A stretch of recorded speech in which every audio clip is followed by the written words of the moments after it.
Pada Rabu 5 Januari 2022, KPK menyita sejumlah uang dari hasil OTT terhadap Wali Kota Bekasi, Rahmat Effendi. Jumlah uang yang disita tersebut sekira 5 miliar rupiah, 3 miliar rupiah disimpan di dalam sebuah kardus air mineral, sedangkan 2 miliar rupiah disimpan di dalam rekening. Tampak dua orang petugas mengeluarkan uang tersebut dalam konferensi pers yang digelar di Gedung Merah Putih KPK, Kamis 6 Januari 2022. Uang itu ditumpuk satu persatu di atas meja dan diperlihatkan kepada awak media. Dikabarkan sebelumnya ada 14 orang yang ditangkap dalam OTT tersebut. Dari jumlah itu, 9 diantaranya ditetapkan sebagai tersangka, termasuk Rahmat Effendi. Dikutip dari Kompas.com Jumat 7 Januari 2022, selain Rahmat, KPK juga menetapkan Sekretaris Dinas Penanaman Modal dan PT SP Kota Bekasi, M. Bunyamin, Lurah Kali Sari Mulyadi, Camat Jati Sampurna Wahyudin, dan Kepala Dinas Perumahan Kawasan Permukiman serta Pertanahan Kota Bekasi, Jumhana Lutfi sebagai tersangka penerima suap. Sementara 4 orang lainnya yakni Direktur PT MAM Energindo Ali Amril, pihak swasta bernama Laibui Min alias Anen, pihak PT Kota Bintang Raya Tri Suryadi, dan Camat Rawalumbu Mahfud Saifuddin sebagai tersangka pemberi suap. Mereka diduga mengambil uang untuk keuntungan pribadi dari proyek-proyek pengadaan barang dan jasa. Dalam suap proyek pengadaan lahan misalnya, Kepala Dinas Perumahan, Kawasan Permukiman dan Pertanahan Kota Bekasi, Jumhana Lutfi diduga menerima 4 miliar rupiah dari pihak swasta. Lalu Camat Jati Sampurna Wahyudin diduga menerima 3 miliar rupiah dari Camat Rawalumbu Mahfud Saifuddin.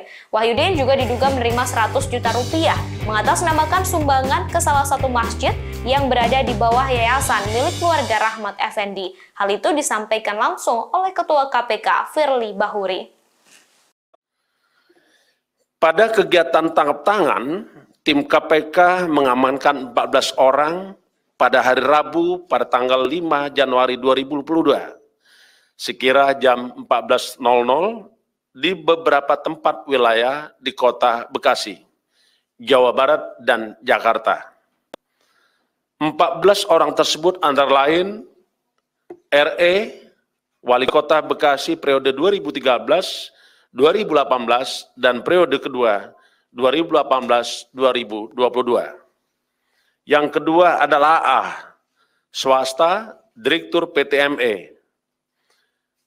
Yang ketiga NP, Namliah Vektor, maklar tanah. Nomor 4, BK, staf sekaligus ajudan daripada saudara RE. Kelima, MB, Sekretaris Dinas Penanaman Modal dan PTSP, Kota Bekasi. Keenam, HR, Kasubag TU, Sekretariat Daerah Kota Bekasi. Ketujuh, SY, Direktur PT KBR dan PT HS. Kedelapan, HD, Direktur PT KBR dan PT HS. Ke-9, MS, Camat Rawalumbu. Ke-10, JL, Kepala Dinas Perumahan Kawasan Pemukiman dan Pertanahan Kota Bekasi. 11, AM, Staf Dinas Perindustrian. 12, MY, Lurah Kati Sari. 13, WY, Camat Jati Sampurna, dan yang ke-14 adalah LBM, swasta.